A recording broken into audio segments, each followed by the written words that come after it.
All right, so I fell behind a little bit, so we're going to go ahead and catch up on all of the card reveals that have been released over, I don't know, the last like 4 or 5 days, which includes all of the champions. The first card reveal video I did, which will be linked in the description below, and card right there, that way. You can go ahead and check it out. That was just like the first batch of P&Z cards that they revealed, which I actually thought was pretty good. I like a lot of cards so far in this, but I don't know. We'll get into that in a second. But we got VIKTOR, we got ZOE, and we got Riven all revealed coming out in this video. Stay tuned. We're gonna go over every single one as well as their support cards. Well, let's go ahead and get into it.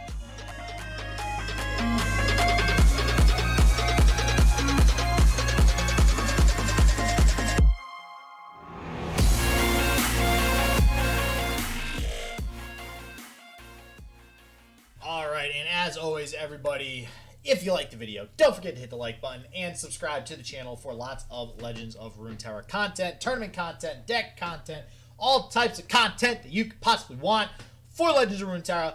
But without further ado, let's go ahead and start getting into some of these cards. So it's going to be a little out of order because I don't want to start with the champion first. We're going to start with some of the reveals that they had for Bilgewater and Ionia, and then we have a Freljord, or a couple Freljord in there.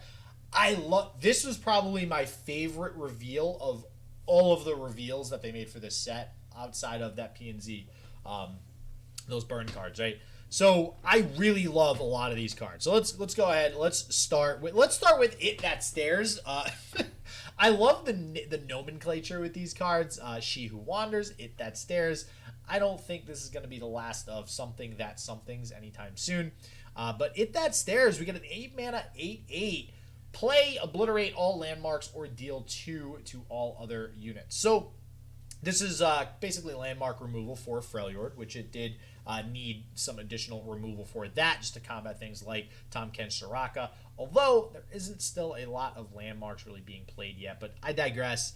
So you can obliterate all landmarks, or deal 2. So let's say it says to all other units. So it's not going to deal 2 damage to itself. It does deal 2 damage to everything on your side of the field as well. So this is essentially an avalanche, right? Minus it hitting itself. So avalanche costs 4. Well, you take 4 off of this puppy, and now it's a 4 mana 8/8. Yeah, wow. I mean, that's really good. That's incredible, to be honest with you. I mean, now I guess the inherent disadvantage is the fact that it is a late game card, and I think this game in particular, Legends of Runeterra, late game cards are sometimes a huge disadvantage, just having to pay that much mana in one turn, because if you're down 8 mana, that means your opponent's up 8 mana, which means they generally are going to have a lot more reactive and proactive responses they can take to this effect, as well as many other things, right? They can redevelop, as an example. So, but overall, I really like this card. I think it's good. I think it also supports the whole Behold 8+ cost strategy, which is nice. A new landmark for Ionia. All right, we actually got 2 landmarks here. So first one, going to be Monastery of Hirana, 3 cost. I like the cheap landmarks because the Shadow Isles one that came out kind of feels bad paying 5 mana for it. It's a lot of investment for not a lot of payoff. Round start, create a Sanctuary in hand. We got Sanctuary right there next to it. It is a fleeting burst spell similar to Help Picks, right? Where, and Gem for that matter, you can't be cast in combat or in response to a spell. Recall an ally. I love this. This starts putting a recall archetype into play, whereas, Will of Ionia had seen the nerf. Will of Ionia was one of the big reasons to play Ionia in general, and it just fell off since the nerf.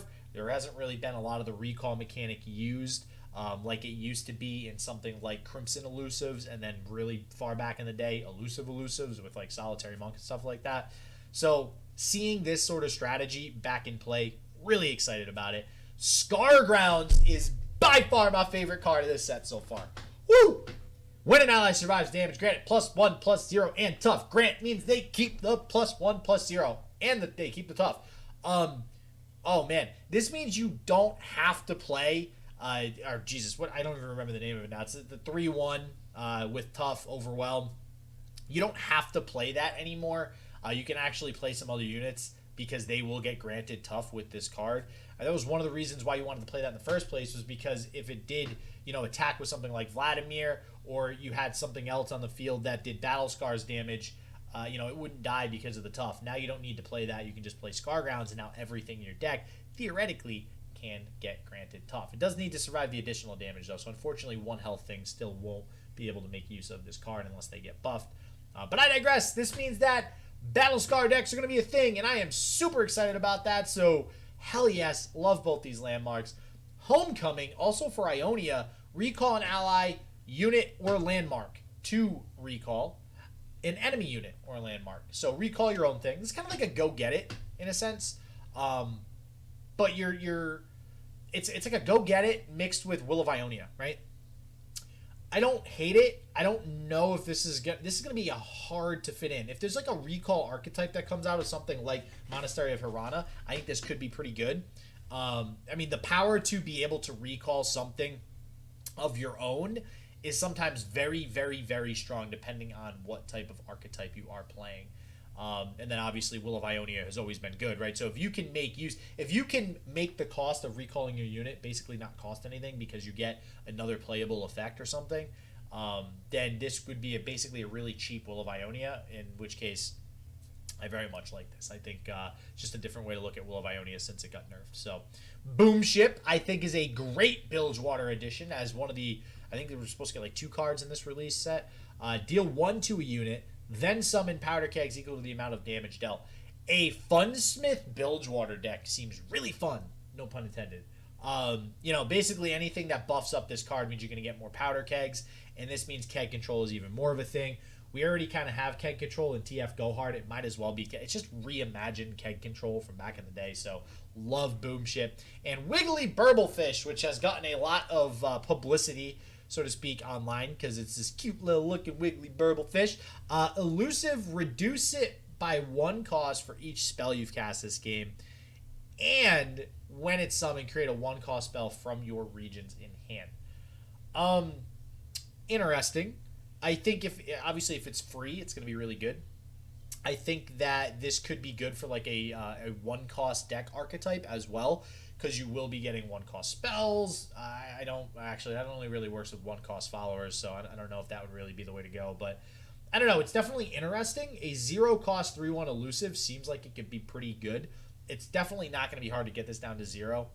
I just don't know how often you're going to be able to use that 1 cost spell to your advantage, but it does replace itself. So, again, just giving a nod to another archetype in elusives where Bilgewater does have some elusives. So, Bilgewater Ionia elusives might be a thing sometime soon.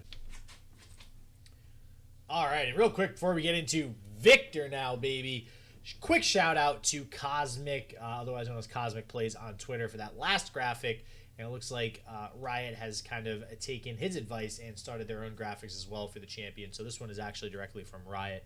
But credit to Cosmic for some of the graphics throughout this video for the cards. So we got VIKTOR finally. And VIKTOR really utilizing this augment keyword that was spoiled in the first video that I got over some of the cards. Again, link below in the description. And basically how augment works is that every time you play a created card, you're going to get +1 attack. So every time, you have VIKTOR level 1, if you play a created card, he will gain 1 attack. He is, stock 4 mana 2/4. In round start, you create a Hex Core upgrade. And you can see there, it is a fleeting slow spell that grants a random keyword. Now, my first thought is, well, what if it gives him Ephemeral? Or what if it gives him Can't Block? Or basically one of the crap keywords. Supposedly, and I do not know if this is confirmed or not, those keywords will not be in the pool of keywords. I imagine at some point we will get the full pool, revealed as far as what he can get. So it's probably, Overwhelm, Challenger, Quick Attack, Elusive, those core keywords. Probably really anything that would be on a Poro at this point, right? So now, with that said, doesn't seem too strong. I mean, you will immediately be granting him at least 1 keyword, so he will be a 4 mana 2/4 with a keyword. Now, if you look at something like Laurent Chevalier, if you give him Challenger, he's basically the same thing, but he does have Augment. Hexcore Upgrade is a created card, so it would actually be a 4 mana 3/4 with a keyword. So a little bit better there. It really is going to take 2 turns before VIKTOR really feels like a champion, I think, and feels, really strong. So overall, his level 1's okay. I'm not super impressed. Level 2 created cards cost 1 less, and this is where I think VIKTOR is going to be interesting. Now, unfortunately, I don't know if he's going to level up too often. 8 created cards seems a little difficult, I will say. There are a lot of created card support in this recent release of cards, plus Celestial cards are also created cards. So, if you focus the deck around him, I don't see why he wouldn't be able to level up. But created cards costing 1 less could be a pretty big deal, especially when you look at things like VIKTOR's Death Ray. VIKTOR's Death Ray, deal 1 to a unit. It's basically like shuffling a Yeti, right? So the first one you play is fast, 1 mana, deal 1 to a unit, create a Death Ray Mark 2 in the top 3 cards. That one is 2 mana, deal 2, create a Death Ray Mark 3. They're all fast speed.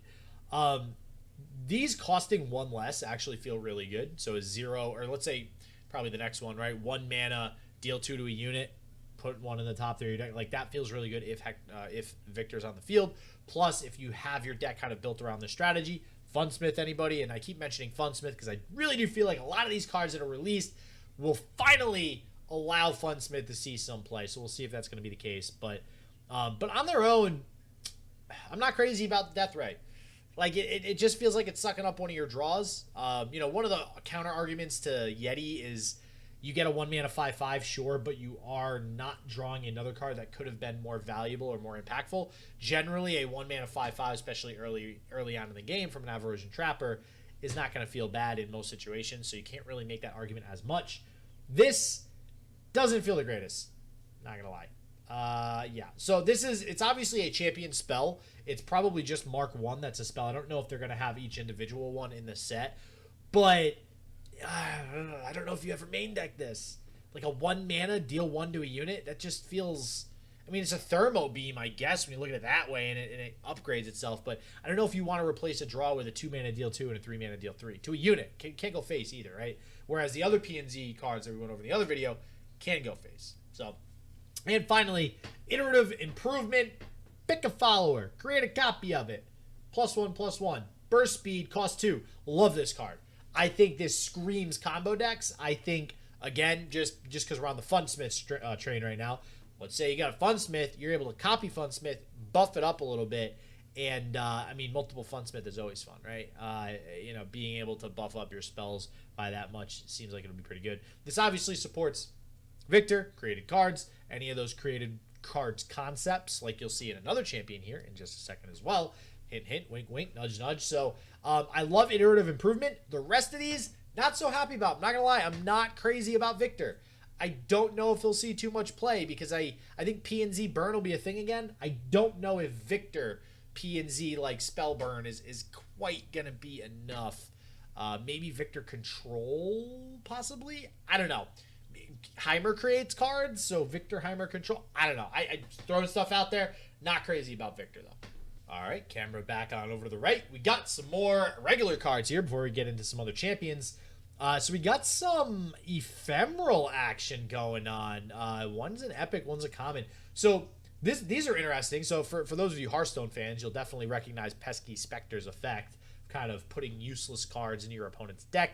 On the flip side, when they get copies of this, it will start putting copies of it back into your deck as well. So interested to see how impactful this card actually... It's going to be kind of a meme card, at least to start, I think. Pesky Specter, just to kind of be that pain in the butt to your deck. Just really making some of those draws of your opponent dead. But otherwise, I don't see this card really seeing too much play.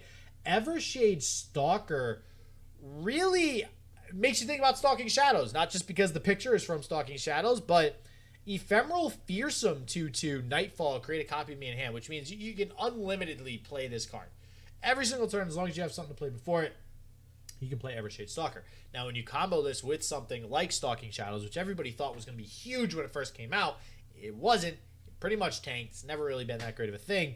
Well, now all of a sudden, this is getting buffed, and you're able to constantly have this coming back into your hand every single turn. You're always going to have a fearsome big unit that's attacking that your opponent is going to have to deal with. The fact that it can't block doesn't matter. It's usually not going to stick around that long. I guess this means you can't play it on the defensive, but I mean, that's kind of the theme with Ephemeral, right? It's all in aggression. So I actually really like this card. I'm not sure if this is enough on its own to really push forward that Ephemeral crazy buff archetype, but definitely in the right direction. I love this card's design.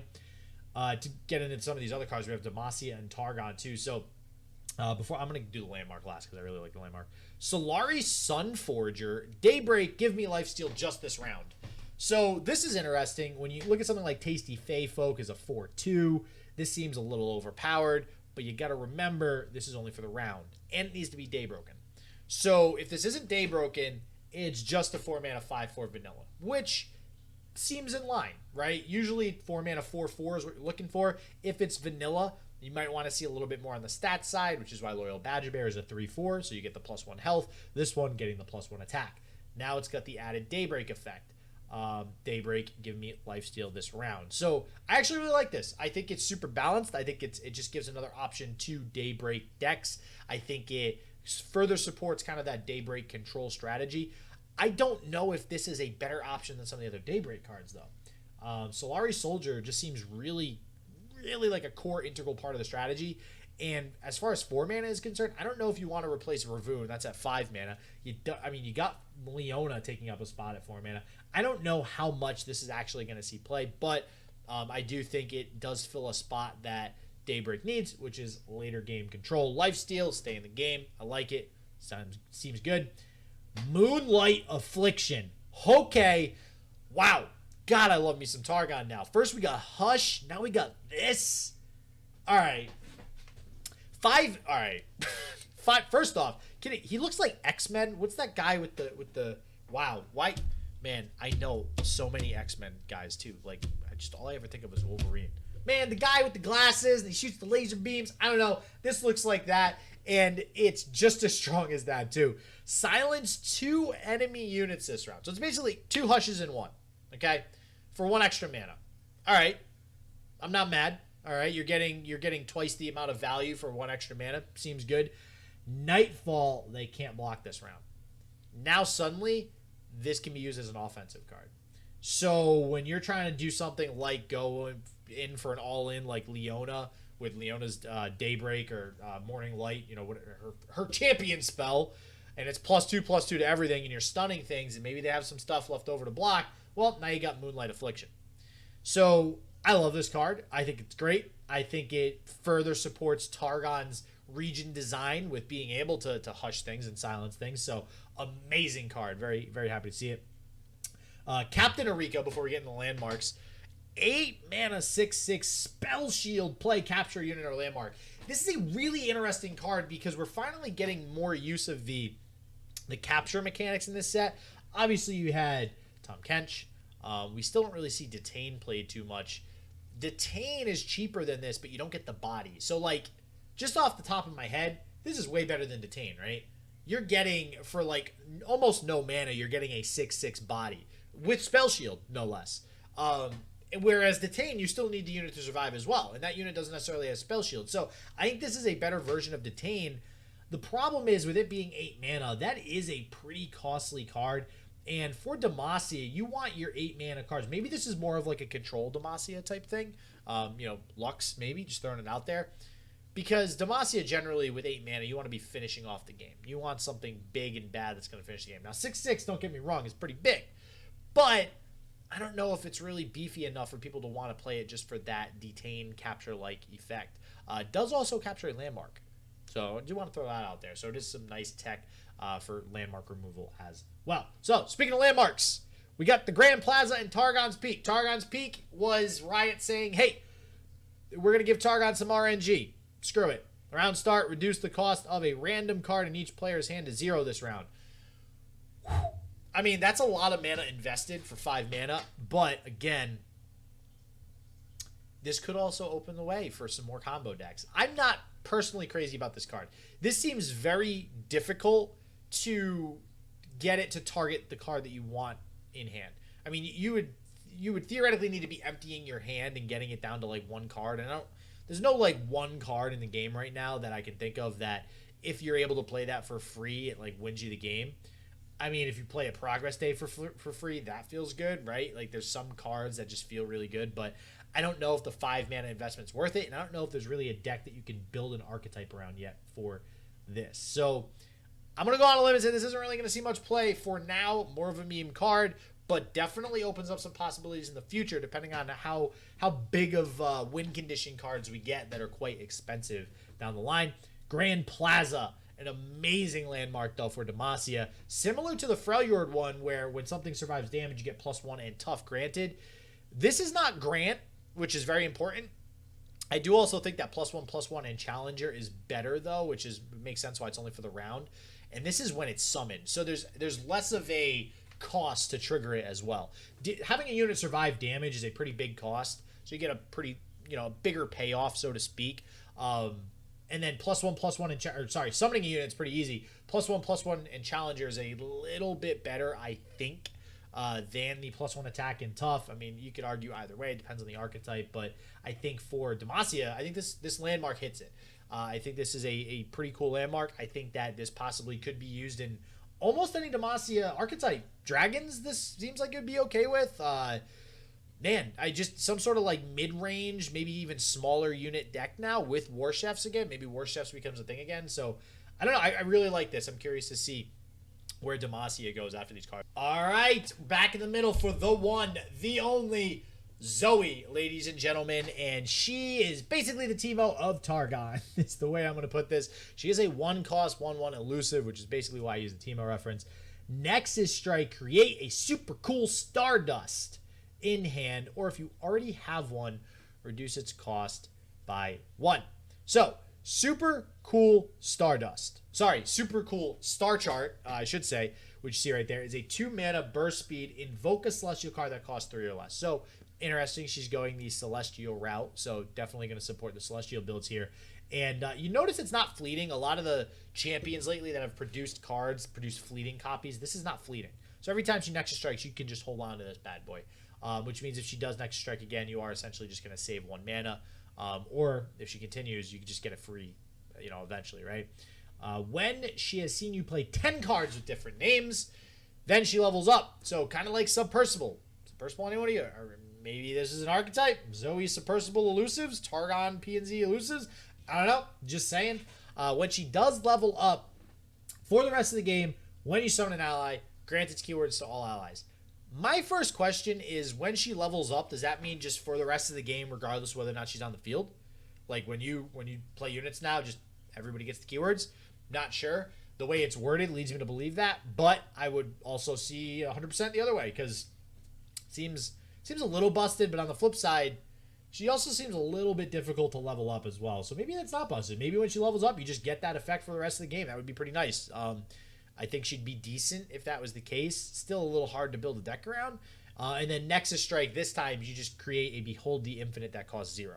So it's basically a better super cool star chart, and now you get the mana reduction right away. Not sure how often you're actually going to be leveling her and Nexus Striking. That seems a little bit out there. But again, a little bit disappointed with ZOE's design as well. I'm not crazy about her. She definitely seems fun and gimmicky and like memey, but I don't like, she doesn't scream like, I want to build a deck around you. Like, I'm not really feeling ZOE, I'm not gonna lie. Spell Thief, so we'll go through some of the other supporting cards as well. Spell Thief, pick one of 3 enemy spells played this game and create a copy in hand. So the way that I picture this, at least, I mean, you can't see the whole gameplay in the demo that they showed, but it's going to automatically pick 3 random out of the pool of, 10 spells your opponent plays, and then you pick out of those 3. So it's very, very RNG. If you get this early on, obviously you can kind of have a little bit more of a decision-making process in, which one you actually get. So that's pretty cool. I don't mind Spell Thief. I think it's a very interesting card, especially for a cheap burst speed spell. I'm curious to see how this gets utilized. Again, a lot of combo potential with those cheap burst speed spells like that. Sleepy Trouble Bubble, or ZOE Sleepy Trouble Bubble, more specifically. So this would be also a card in the set. You don't see the rarity gem there, but it is also going to be a card. Stun an enemy. 2 mana, stun an enemy. Okay, cool. Here's some stun support, right? They said Targon was going to get some more stun support for, some sort of Leona Yasuo, possibly. Just saying. Create a fleeting Paddle Star in hand. Shuffle a, what does that say? Oh, ZOE in your deck. Okay, yeah, that's if it's a champion spell, right? So it was so weird with the coloring there. Paddle Star is 3 mana slow speed, deal 4 to an enemy that attack this round or is stunned. So that's interesting. So now Targon, if you were to play Targon Ionia to do Yasuo, you now have access to a sort of Ravenous flock, right? And I think that's interesting because one of the big reasons why you liked playing Yasuo with Noxus was because if you do stun something, you have access to Ravenous Flock, which is one of the best removal spells in the game. This costs a little bit more, but you're getting it off of another stun effect. So it kind of synergizes a little bit more. You're spending more mana overall, but you're getting more synergy amongst the Yasuo and the Leona and all the cards you're trying to build your deck around. So I really like Sleepy Trouble Bubble and Paddle Star on their own. Again, not crazy about ZOE, but I love those two spells. Starry Scamp, I cost 2 less if you behold a Celestial. So it's basically a free 0 mana 2/2. This is interesting because this is one of the first cards that has a cost reduction of 2. We had some other things. I forget the name of the card in P and Z, but if the turn you draw it, it costs 1 less. It's usually like a 3 mana 4/3 or something like that. It costs less when you play it that turn. And I don't know. It's interesting. We might start to see some sort of rush deck with very cheap units because a 2 mana 2/2 doesn't seem that impactful. But if you're on turn 3 and all of a sudden you have a pretty wide field of units with 2/2s and stuff like that, like 4 or 5 units on turn 2 or 3, that's a lot. Sometimes too much for your opponent to really deal with. So I do like the design. Not sure it'll see a whole lot of play this go around, not until we get some more cards to support that sort of archetype. And Sparklefly, if you guys, all right, I know this looks familiar. I get it. It looks very familiar. So you're probably asking, is that Fledgling Stellacorn? Well, no, it's not. Fledgling Stellacorn is actually a 3 mana 1/2 with lifesteal. Here's the difference.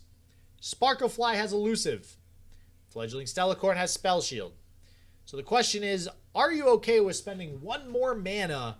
This is in the same region too, which is interesting, on spell shield. Riot, I don't know if it was Umbrage or Rubenzu or whoever. I recall somebody, maybe I'm wrong, but I definitely recall somebody mentioning that they valued Spell Shield pretty high in this game. And I tend to agree. I mean, Spell Shield's a very good keyword.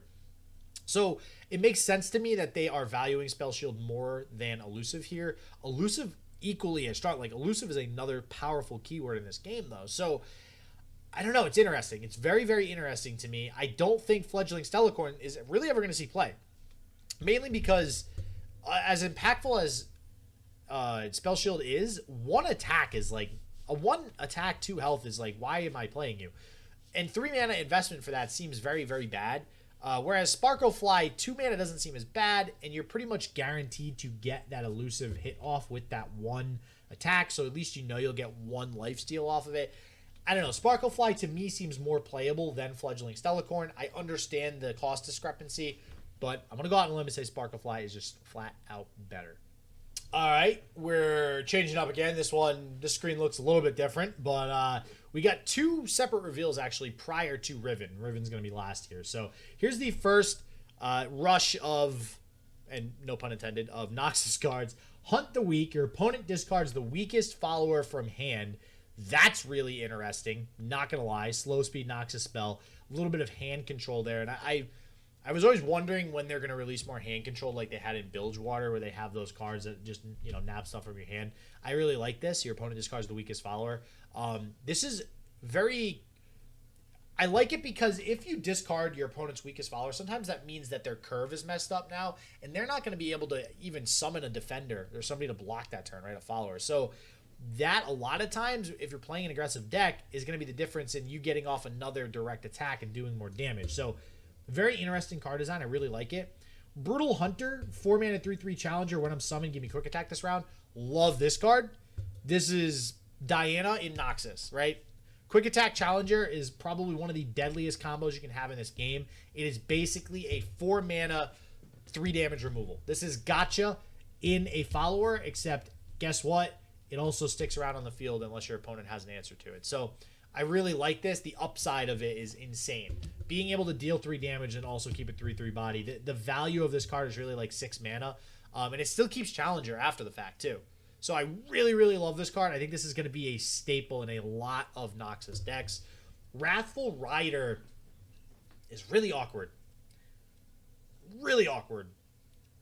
I mean, a to have a 7 attack breakpoint on a 5 cost follower seems really odd. I mean, it allows you to deal with some of the stronger units at a lower curve, but I don't know. Like, it's not 8, right? Like, I would have liked to see like 8-2 or 8-1 instead, which would have been probably equally as weird, but I think then you're able to deal with things a little bit better, I guess. I don't know. I guess you're still able to take down like a leveled Trundle or a non-leveled Tryndamere. I don't know. This is a really awkward card. I don't think it'll see a lot of play. This is really, I think, a meta-dependent card. I don't know if this will ever see play, though, to be honest with you. So I'm not crazy. Excuse me, not crazy about it. Arel the Tracker, the girl in the picture from Hunt the Weak. Round end, if you cast a spell on me this round, I strike the weakest enemy. This kind of goes with the Nox Cry Arena, the landmark for Noxus, a similar effect. I really like this card design. I really feel like it's understated a little bit for because you need to cast a spell and have round end trigger. So there's a lot going on that needs to happen in order for you to actually get this off. And Arel is then striking. So Arel's going to take damage, and you only have 5 health. So this really is only going to go off, like, theoretically, maybe twice, because it is the weakest enemy, so you're likely going to hit something with, 2 attack. But for 6 mana, it seems like it's way too costly. So they either need to, I think, reduce the mana cost, or what I would prefer to see is have this be more of a pillar type card. Maybe increase it to like a 3-6 or even a 2-7 seems good. But this I think needs adjustment. I love the card design. I just think it needs a little bit of a buff and adjustment. All right, and before we get to Riven, we have some of Riven's supporting cards. So just to give you a little bit of a sneak peek at what she will do, we got Blade Squire, Last Breath, Reforge. Gonna move my pick down here so you guys can see the Reforge. Create a random blade fragment still needed to restore the blade. Once you cast all 3, create Blade of the Exile. I like how they work some of the story in there too. Like, it's still needed to restore the blade. Like, we didn't need that in the keyword description, but they put it in there anyways, so whatever, I'm cool with it. So basically you're going to get one of these blade fragments when Blade Squire dies. So it's a pretty typical 1-drop. So for what it does in supporting this new strategy, sure, seems good, right? Kind of like the Targon card. Oh god, I'm forgetting this name now too. Gift Giver. Similar to Gift Giver, it just supports the gem strategy. This supports Gift Giver, doesn't see a whole lot of play. This might not see a whole lot of play as well. Don't know how all in you want to go on the Riven strategy. I guess we'll see that in a second when we go over Riven. When I'm summoned Reforge for Rune Weaver, so 2 mana, 3/1. Again, not the greatest, just supports the strategy. So this is a very typical, like, I'm going to support the strategy card. We'll see if it becomes a thing. Weapon Hilt is an actual card. And this, I believe, is Riven's champion spell as well, if I remember correctly. We'll see in a second when we go over Riven. But give an ally +2/+0 this round, Reforge. I actually really like this, just even on its own, because you're getting 2 mana burst speed +2 attack, like if you're playing an aggro deck, and then you are able to get one of these blade fragments as well, which, in the grand scheme of things, I mean, if you're playing aggro, 2 out of the 3 of them are going to support that strategy directly, and then quick attack doesn't hurt either if you are trying to save a unit, keep it around. So generally speaking, going to be a pretty good secondary card to get as well. So, and who doesn't like a good burst speed pass, right? I mean, it feels good. Let me get the rest of the blade fragments. One gives +2/+0, similar to Weapon Hilt. So it's basically just like getting another Weapon Hilt. Keen Blade Fragment gives quick attack, and then Heavy Blade Fragment gives Overwhelm. Something to note, again, similar to Gems, I mentioned Gift Giver. They're really going more all in on this whole certain spells, burst spells anyways, can't be cast in combat or in response to something. So that might hurt these overall, just because you can't surprise somebody like all right, let's Elixir of Wrath as an example. You can just burst speed play that and +3 attack, and you blow out your opponent. You deal a lot of damage. You can't do that with Glinting Blade Fragment. You can with Weapon Hilt, so there is the key difference there, which is why Glinting Blade Fragment costs 1 less. But it just feels a little bit bad, because when you're playing aggro, you usually do want to surprise, right? Like Brothers Bond, you attack, they commit to something, then you Brothers Bond on the 2 units they didn't kill, and you deal more damage. So that might hold it back a little bit. When you get all 3, or when all 3 are played, or cast, I should say, you get Blade of the Exile, 3 mana, slow speed, grant an ally +2/+0, Overwhelm, and quick attack. So you're combining them all together in one, spending all 3 mana, slow speed, This is interesting because I really wanted them to put equipment or weapons in the game. This sort of shows they're not going to do that, at least anytime soon. I don't know if I'm disappointed in that or not. But I guess with something like Grant, I was talking with somebody about this as well. With something like the Grant word in this game, I guess you don't really need equipment or weapons because that is what Grant is.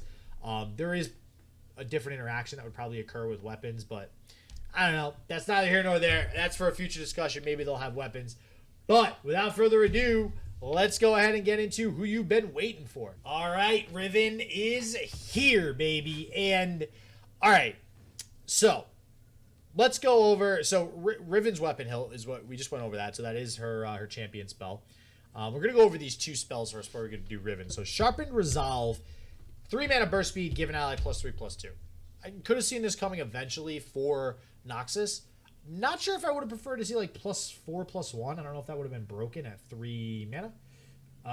Either way, I like it. It's good. It gives you a lot of attack. It does push more damage if you are playing like an Overwhelm archetype. This does make you think a little bit about which cards you want to play. So a lot of the reason people were playing Transfusion was because of +2/+2. It's really all that Noxus had. Now we have Sharpened Resolve. So I like it. Survival skills, I love. This is another card that reminds me of Hearthstone a little bit. Allies can't drop below 1 health this round. And more importantly, when it's discarded, your strongest ally can't drop below 1 health this round. So it's pretty costly, but it's in Noxus. And Noxus is the discard aggro region. I'm going to be very interested to see how this may or may not be utilized with discard aggro, if it is. This basically guarantees that your Jinx stays around, right? That's just, I'm just throwing that out there. It's just one thing to take into consideration, but I just think it's very interesting that this particular card is also in the discard aggro regions, and we'll see if it actually does see play like that. But I love this because, again, it is slow, so your opponent 9 times out of 10 will have something to respond to it with to kill something, possibly. But this lets you chain together multiple large attack turns if you think your opponent won't be able to deal with your board. Like if they're not playing Shadow Isles, they don't have Ruination, you can play this, attack, maybe even rally. Maybe if you have a rally effect too. This actually supports playing more rally effects like Shunpo with Noxus because you know your units won't die after the first attack. So I like it. I really like survival skills. I'm really curious to see how it gets utilized. They may, I want to say they might reduce the cost, but then it might be broken because this could be very, very good if I remember anything from Hearthstone. All right, Riven level 1. When you gain the attack token, Reforge. So basically, every other turn, you're going to get a part of the sword. And honestly, that means it's going to take you like 6 turns to level up Riven stock without playing any of her support packages, which feels bad, I guess. She is a 3 mana 3/4, so she's actually pretty beefy, which I like. And when she levels up, she's obviously a 4/5. So, I mean, it's going to be hard to remove her. She's going to be decently sticky, right? So it's not terrible. But this does kind of show me that you do really have to play at least somewhat of her package, okay? When she levels up, she levels up when she sees the Blade of the Exile in hand. So you have to get all 3 of the pieces of the weapon hilt. When you gain the attack token Reforged, same deal as level 1. When her power is increased for the first time each round, increase it by twice as much. Yep, that's the thing.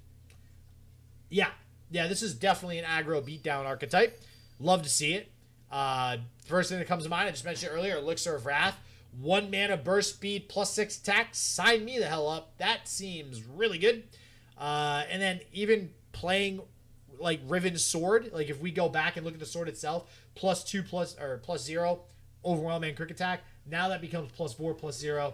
And honestly, just playing that once on her means she's an 8/5 with overwhelm and quick attack. That's pretty damn good. All right, and there you have it. Those are all the reveals. So I tried, apologize if I rushed through those. I'm trying to do a lot right now to kind of switch up the content on the channel. If you guys haven't noticed, there hasn't been as many videos in the last few days. Kind of gearing up to change some things here and start really focusing the content a little bit more and then just having the tournament stuff put up. So stay tuned for that for sure. I'll try to keep you guys in the loop. I'm not gonna lie, I'm a little bit disappointed with all these champions. I'm not crazy about any of them. I'm not like super stoked to play any of them. I am super stoked to play with some of the support cards, I will say, because some of the support cards seem really, really, really good. And they open up a lot of other archetypes, I feel. So it's really going to shake up the meta. I really think these cards are going to shake up the meta. Not the champions, but the cards themselves, I think, are really going to shake up the meta. So But as always, everybody, until next time, stay healthy, stay positive. I hope shit just works for you, and peace out.